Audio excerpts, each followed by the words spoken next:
McLaren's journey this season has been nothing short of extraordinary. They've gone from being underdogs to front-runners, dominating the Constructors' Championship to such an extent that they might seal the title in Azerbaijan with 7 races to spare. But while the team as a whole looks unstoppable, it is inside the garage where the real drama is unfolding. Two young lions, both hungry for glory, both chasing their maiden world title, now find themselves on a collision course. Piastri leads, but Norris is closing in, and the Italian Grand Prix has thrown gasoline onto a fire that was already threatening to burn out of control. At Monza, a pit stop fiasco, an awkward position swap, and a cloud of suspicion over McLaren's motives left fans and pundits divided. Was Oscar Piastri unfairly sacrificed for Lando Norris, or did the team simply stick to their racing values? Even Bernie Ecclestone has called foul, while Zak Brown insists that Piastri deserves a fair shot at glory.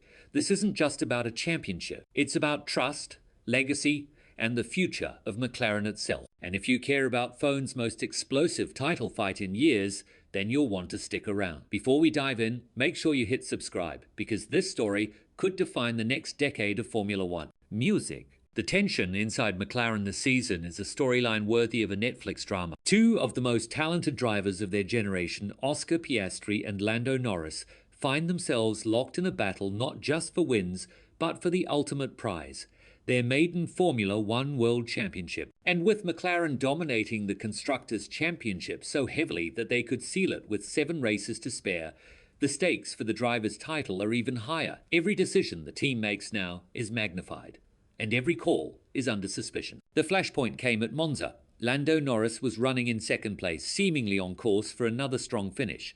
But then disaster struck in the pits. A 5.9-second stop in eternity by modern phone standards cost him dearly. Piastri, who had already pitted, gained track position. Normally in racing terms, that's the price you pay. But McLaren intervened, instructing Piastri to hand the place back to Norris. Officially, the team argued that this was simply restoring the pre-pit stop order, ensuring fairness. But for many fans and observers, it looked suspiciously like McLaren were protecting their longtime protege at the expense of their championship leader. Former phone boss Bernie Ecclestone was among the first to call out the situation. He argued that fairness cannot mean penalizing a driver for a team mistake. And he's not alone. Across social media and in paddock conversations, a narrative has been building. McLaren would rather crown Lando Norris champion than Oscar Piastri. It's an explosive accusation, but in Formula One, perception is everything. Even if the team insists on neutrality, the optics of that Monza call will linger for weeks to come. Zak Brown, McLaren's outspoken CEO, has moved quickly to shut down the rumors. He insists Piastri is not only fast but deserving of the title. He points to McLaren's philosophy of transparency, where both drivers are given equal opportunity. Yet his words face a credibility test. After all, Norris is more than just another driver to McLaren. He's been part of their journey from midfield struggler to title contender, a poster boy for the team's resurgence. If Piastri, in just his 3rd season, were to beat Norris to the crown, it could fundamentally reshape the story McLaren has spent years crafting. What makes this situation even more volatile is the psychological contrast between the drivers. Piastri has been ice cool, dismissing suggestions that he needs to change his approach. He claims his risk-taking is measured and won't shift regardless of the championship picture. That calmness may prove his strongest asset. He's not rattled by the politics swirling around him. Norris, on the other hand, faces immense pressure. He knows his time is now. Having spent years as the future world champion, failing to seize the title in McLaren's golden season could haunt his career.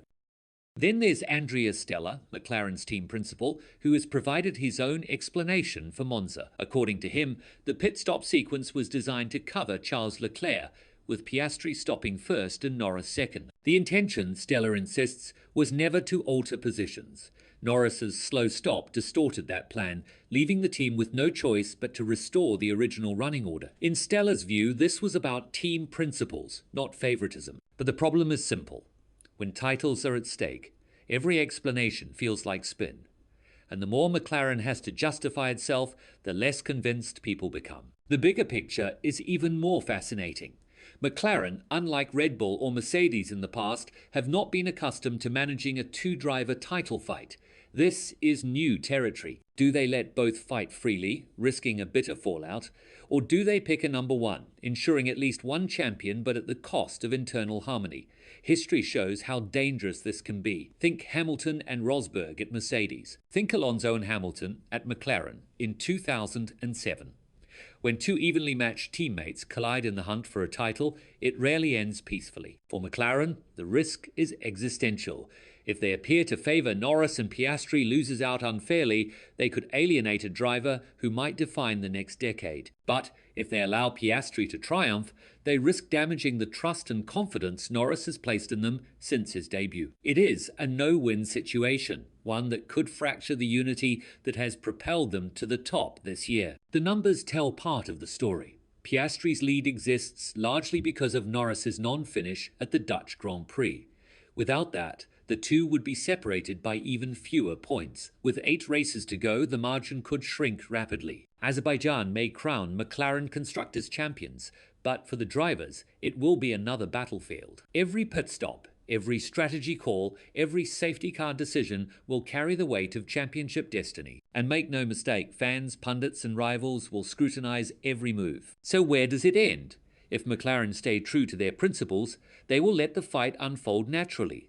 If Piastri wins, it will be a story of a young driver seizing glory at the first attempt. If Norris triumphs, it will vindicate years of faith and investment. But if there is even the hint of manipulation, if the balance tilts unfairly, then McLaren's reputation could take a hit that overshadows even their success. The battle between Piastri and Norris is not just about speed. It's about trust, legacy, and the philosophy of competition itself. So, what do you think? Is McLaren genuinely giving both drivers an equal shot, or is there already an invisible hand tipping the scales in favour of Lando Norris? And if Piastri does win his maiden title, will it come down to pure racing or a battle of trust within McLaren itself? Let me know in the comments below.